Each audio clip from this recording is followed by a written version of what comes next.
You stopped replying, not because you were busy, because something in you just couldn't anymore.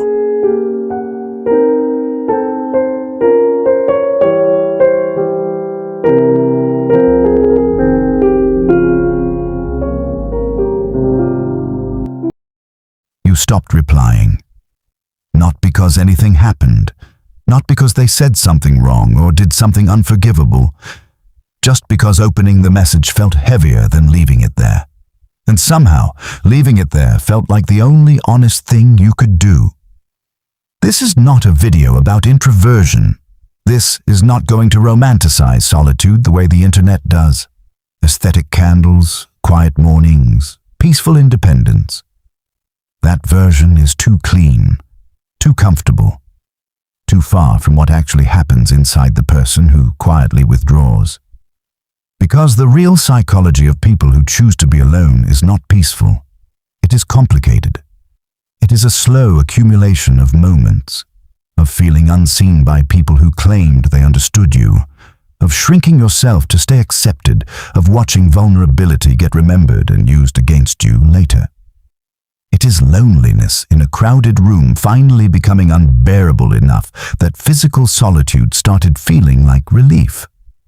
And Nietzsche, who spent most of his own life in deliberate isolation, who understood the psychological architecture of withdrawal better than almost anyone, had a name for what happens to the person who chooses distance.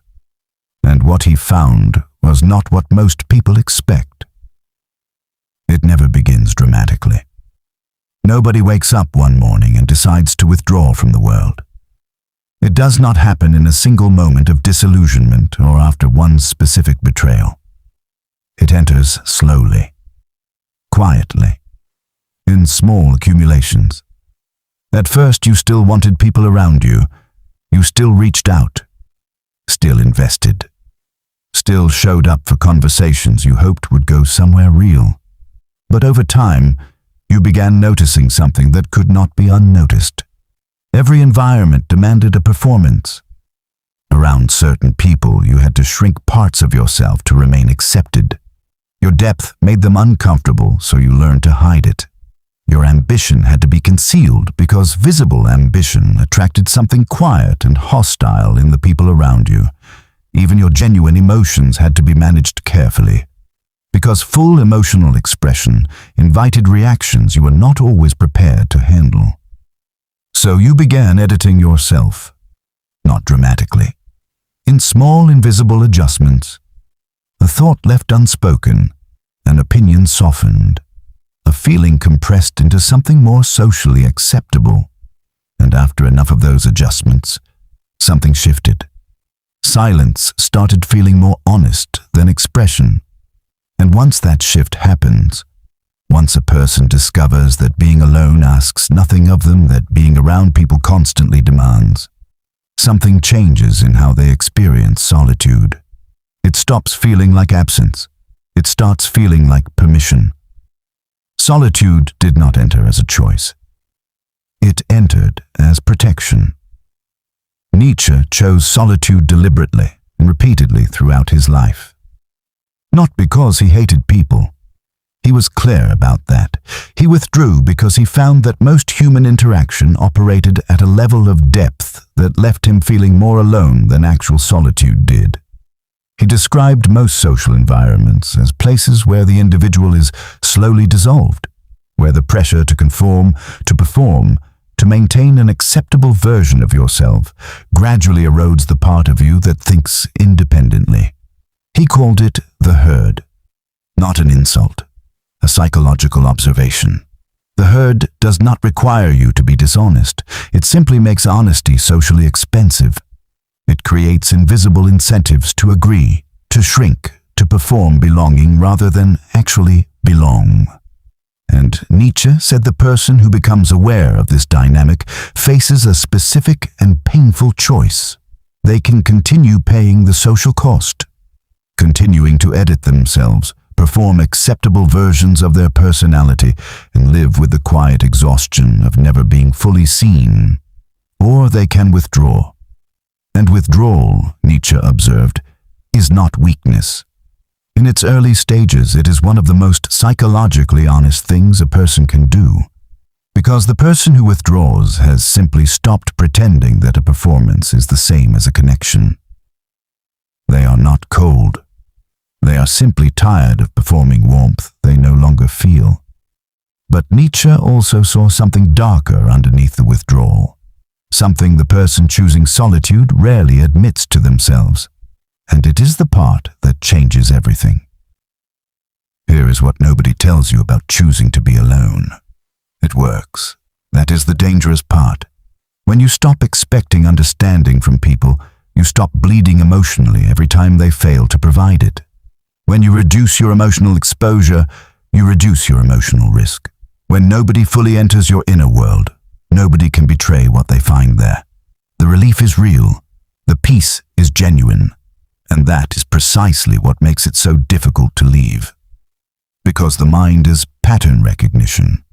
And once it has learned that distance equals peace and closeness equals exhaustion, it begins making that calculation automatically.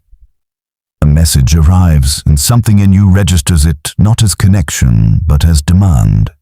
An invitation appears, and instead of anticipation, you feel a quiet dread. The dread of having to perform, to be present, to manage the emotional weight of other people's energy for hours. You begin observing people instead of participating with them, watching conversations from a slight internal distance even when you are physically present, processing interactions analytically rather than emotionally. And slowly, without fully intending it, solitude stops being something you choose. It becomes something you are.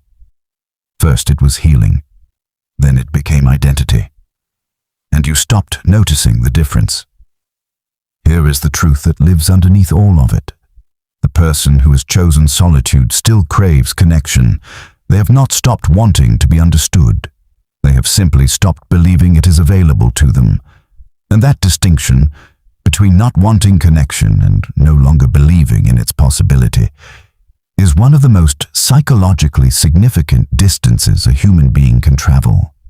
Because on the surface, they appear self-contained, calm, independent, unbothered by the social validation that seems to consume everyone around them.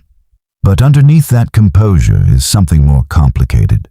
There is a specific grief that comes from realizing you have become someone who feels more emotionally relaxed alone at midnight than surrounded by people in the middle of the day. There is a particular exhaustion in secretly observing life instead of living inside it. There is a craving, quiet and persistent, for the kind of conversation that never seems to arrive. The kind where you do not have to translate yourself, where depth is not threatening, where you can think out loud without watching the other person's expression carefully for signs that you have gone too far. That craving does not disappear with more solitude. It intensifies. And this is what Nietzsche warned about. He said, the person who withdraws from the herd in search of authenticity risks something specific. He called it the danger of the cave. The person who retreats into solitude to preserve their inner life can, over time, begin to mistake the cave for the destination. What began as a temporary shelter from a world that demanded too much performance becomes a permanent exile from a world that also contains the possibility of genuine connection. And the mind, having learned so thoroughly to associate people with exhaustion, begins to quietly turn against itself. Because human beings are not built for permanent emotional exile, even the ones who choose it. Solitude sharpens you, but permanent exile slowly turns the mind against itself. Let me be specific about what long-term withdrawal actually costs. It costs you the ability to be wrong in front of someone who stays anyway. It costs you the experience of being genuinely surprised by another person, of having your understanding of someone suddenly deepen in a way you did not anticipate. It costs you the specific kind of growth that only arrives through friction, through being misunderstood and working through it, through conflict that resolves into something more honest than what existed before. The person who has fully retreated into solitude is safe, but safety, Nietzsche observed, is not the same as aliveness. And there is a version of emotional self-protection that is so complete, so thoroughly constructed, that the person inside it can no longer feel the difference between peace and numbness. They have stopped being disappointed by people, but they have also stopped being surprised, moved, changed, or expanded by them. And something in them, quiet, persistent, honest, knows the difference. You are not cold. You are protected.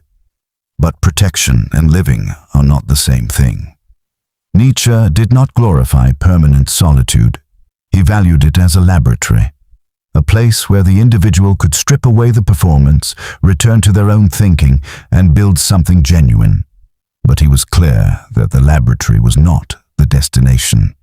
He believed the person who had genuinely done the work of solitude, who had used it honestly, not as escape, but as excavation, eventually reaches a point where they can return to the world differently. Not naively, not without discernment, not with the same exhausted openness that led to the original withdrawal, but with something quieter and more durable. The ability to be present without disappearing, to connect without losing the version of themselves they found in the silence, to choose, genuinely choose, not from fear or exhaustion or habit, how much of themselves to bring into a room. That is the difference between solitude as healing and solitude as hiding. Healing brings you back to yourself so you can eventually return to the world with more of yourself intact. Hiding keeps you in the cave long after the storm has passed. And the honest question, the one that requires the most courage to sit with, is not whether you prefer to be alone. It is whether the solitude you have chosen is still serving the person you are trying to become, or whether it has quietly become the thing standing between you and the life that is still possible. Solitude was never meant to be the destination. It was meant to prepare you for a true return.